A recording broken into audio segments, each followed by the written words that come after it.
Greetings and hello. The ultimate reason that a coherent movement that fights for the rights of men cannot be assembled is that men are too busy blaming groups of other men that have nothing to do with the root of the problem at hand. These groups are included but not limited to Jews, immigrants, men of different skin colors, so-called SJWs, quote-unquote weak men, and others that male hostile men can connect their imagination to. It would be comical if not for the negative effect it produces in attacking other men, and at the same time hindering the movement for men's rights. They look everywhere but at the root cause of the problem, women's hypergamous nature. They do not want to admit that the women they give their life to pander to would discard them in an instant. Such scapegoating behavior is massively prevalent in the men's rights movement. They claim that feminism ruined women and that there is a way to somehow go back to a time where feminism allegedly did not exist, and women would automatically want to be with men. Of course, feminism emerged from women's natural dislike of men,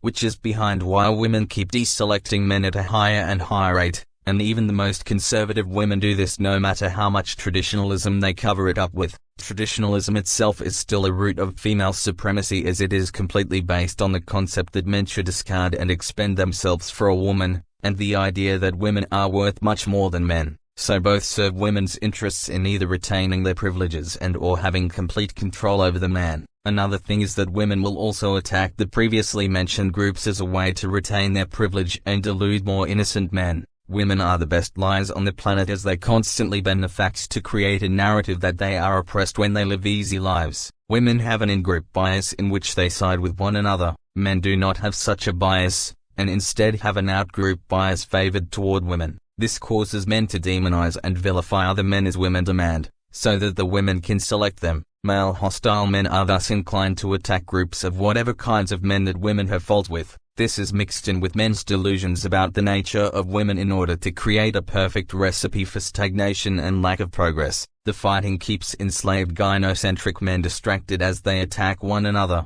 This happens all while women keep manipulating and gaining power, while abusing men. The false narrative of some outgroup attacking and trying to harm women fully benefits females as they are able to keep men slaving away and occupied. Under a deluded quest, gynocentric men have to get the girl. The real gasoline which fuels this blaze is men's desire to pander to women, and provide for them. Men are on a never-ending treadmill to seek and keep their status in order to attract a female partner, because they instinctively know that they are worthless to women without that. Men first have to overcome that barrier themselves through pulling that knowledge into conscious awareness, and really seeing how women view them. If that transition is overcome, and men stop focusing on gaining status, and as a result stop putting other men down, they will be open to working with their fellow men to fight for real change. Until this happens, the movement will not go anywhere and things will remain the same. This is why a massive emphasis should be placed on telling men how they are seen by women, and that they are only as good as their status to females. This will break down the driver that men have to demonize and attack other groups of men at the behest of a woman,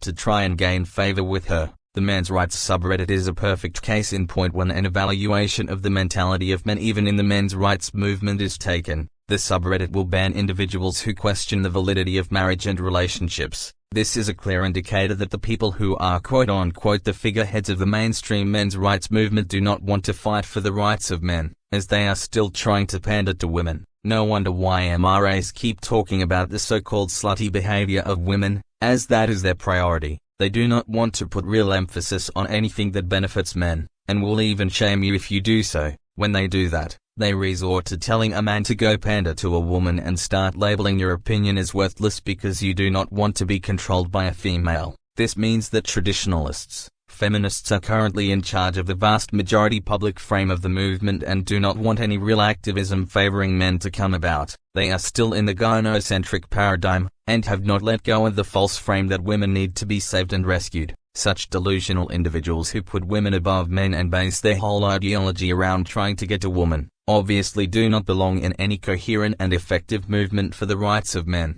In order for effective pro-male activism to take place, gynocentrism needs to be viewed for what it is as men would recognize it, and point it out. Gatekeeping any such movement is important to not let feminists or tradecons take over and drive it into the ground, like they are doing now. The voices of true men's rights activists are being drowned out by invaders and derailers who want to see the movement fall apart, or use it as a piggyback to try and gain prestige. If men's rights spaces were truly altruistic and wanted to help men, they would have kicked those people out long ago. Men who have each other's best interests at heart should network with one another to create spaces that bring in similar men, instead of feminists and tradkins who are only interested in bringing men down. For things to change in a better direction for the male sex, men must abandon pointing the blame at other groups of men, as it does nothing but cause derision, and plays into the hands of man-haters. Men need to recognize that women do not have their best interests at heart, and to not look for a savior among them.